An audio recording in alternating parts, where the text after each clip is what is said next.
Hey there, Andrew here, welcoming you to another episode of Research and Reviews. This is episode 1 of a 4-part series on my scanner saga. Episode 1 is all about my experience with the retailer I got my scanner from, Zip Scanners. Episode 2 will be a quick unboxing of my new scanner. Episode 3 will be on how satisfied or dissatisfied I am with my new product. And episode 4 will be about how I made my way through the maze of programming. So be sure to check out the other videos as they come available. So now let's get started.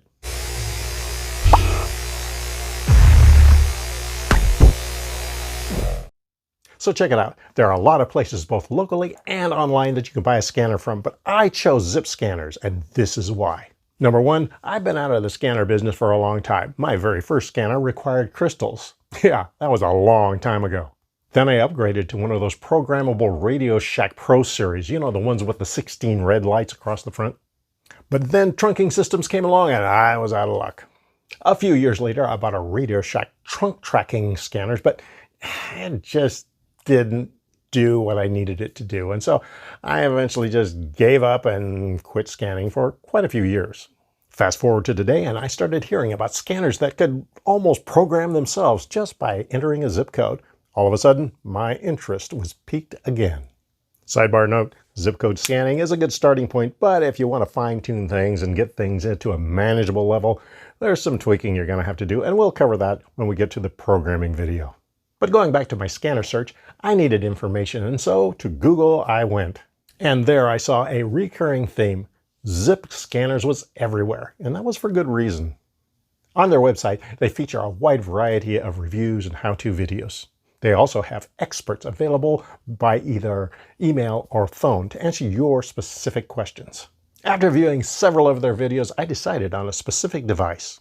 But before I placed my order, I decided to take advantage of a feature on their site where if you give them some basic information, your zip code and the types of things that you want to scan, then they can do a little bit of research for you and tell you which scanner best suits your needs. Much to my surprise, they suggested a different product from the one I had selected, mainly because of an issue with simulcasting. Unconvinced, I decided to speak directly with one of their experts. He was able to educate me on the matter to the point where I was able to connect the dots and amend my decision on which scanner to buy. But seeing that these radios are hideously expensive, I did have to find a way to cut costs as much as possible. I watched more of their educational videos, specifically dealing with programming, and I figured, well, okay, that's something I think I can figure out. I also decided to forego some of the accessories that they were recommending. Then I placed my order, and shortly thereafter, I received the most bizarre confirmation letter in my entire life. It had convinced me that I had just purchased an insanely expensive piece of equipment from a group of people who were absolutely crazy about scanners, and knowledgeable too. Then, 2 days later, my scanner arrived.